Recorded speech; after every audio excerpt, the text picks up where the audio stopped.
Well, it's later in the day, as you can tell, because the shadows have changed considerably. The carburetor's still on there, and that's not doing us any good. So what I've done is my videographer is back.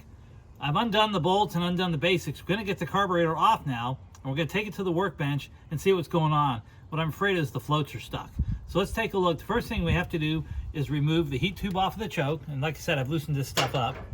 And then down here, this tube, it's got this weird vacuum line to the carburetor. I unscrewed it already, undid that line. So all we have to do now is pop off back here, and you don't have to see this. We take off the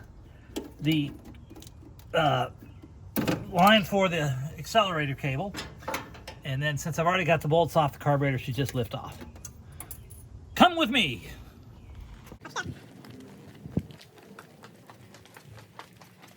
And we come here to my completely sterilized and cleaned off workbench where everything is perfectly clean. What we have to do now is take out these top screws and get it into the carburetor. The screws are out. What I'm doing now is taking off this piece here so we can get this bracket off. So we got to take off this C-clip, which of course will fight you. Everything fights you on these old carburetors. These Holleys are the replacement carburetors on these cars. Originally they had auto lights and they had lots of problems with them.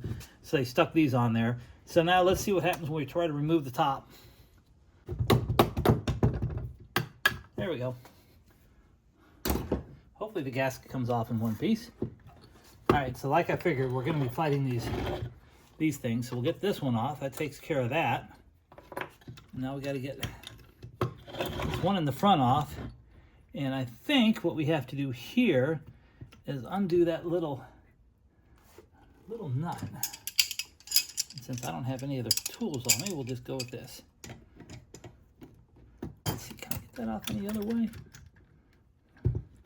I'll tell you what, let's just take that off and leave it like that when you get inside the carburetor. Okay, so stick your camera down in there. You'll see that it's bone dry when it should be full of gasoline, which means these floats are basically telling the needle seat to not send any fluid to us. Now the floats look like they're not stuck. So I'm wondering if there's something wrong with the needle seat. So what we'll do now is we will take off this. I've got to take off this thing separately. And of course not damage the carburetor in the process. All right. So this is what controls the flow of the gas into the carburetor. The floats up and down.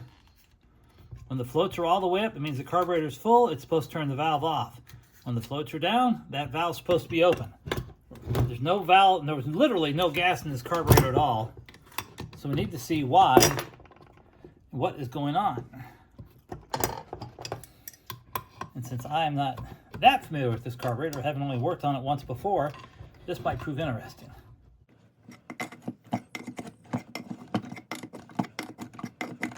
Fortunately, my editor will speed this up considerably.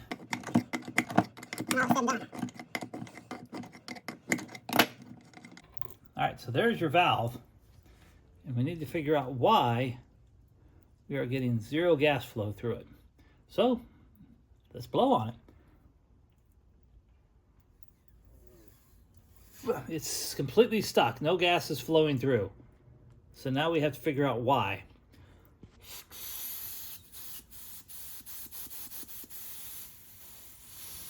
It opens up when I pull on it, so it's acting like there's some junk in there. This is a can of carb cleaner. This is when I was trying to bang on the carburetor with the hammer earlier. That's what I was trying to do, is to dislodge this. So we'll spray a little bit in there. See if there's something. We might get lucky and get it declogged. You kind of put it in there, twist it around a little bit, hit it again.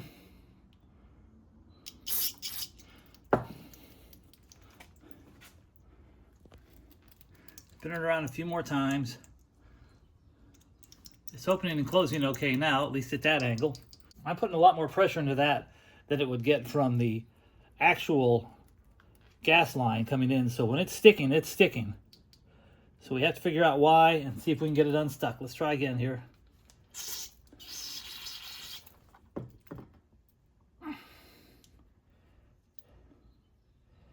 take a look at it here. Got a little bit of gunk on it. So let's clean that off. with the remaining carburetor cleaner that's still on it.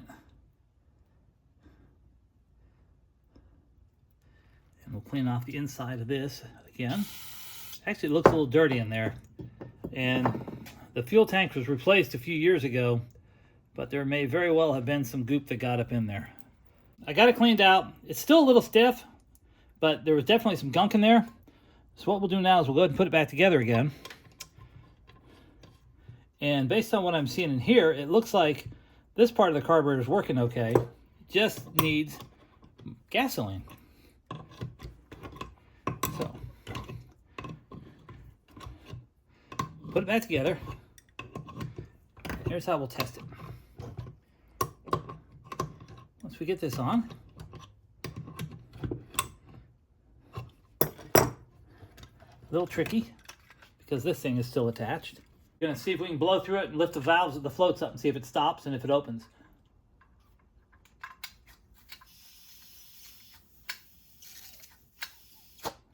It's opening. It's still pretty stiff, but there's definitely some fluid getting in there, so it should work okay now.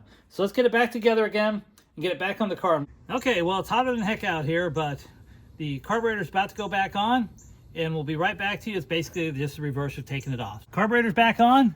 We're just going to hook up the throttle linkage. Let me go get my remote starter, and we'll see if it runs. Remote starter's hooked up, carburetor's hooked up. It's going to take just a second for gas to get into the carburetor, but let's see if it runs.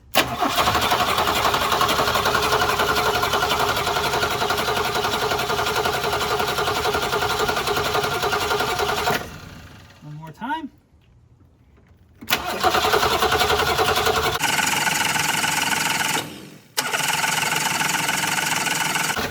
Nope, still stuck. Let's try one more thing. I still think it's just a stuck valve, which means we're going to have to get a new valve, but at least see if we can get it running.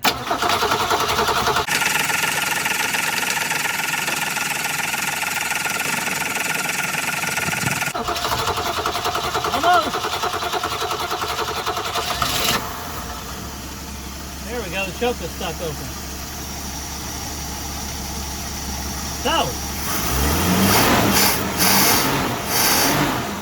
there you have it. It's running again. Carburetor. That needle and seat right there is not working quite right. It's good enough for right now and it's running, but I'll have to get a new needle and seat to replace that and fix this more permanently in the future. Well, there you go. That's how you fix a 66 Mustang that won't start.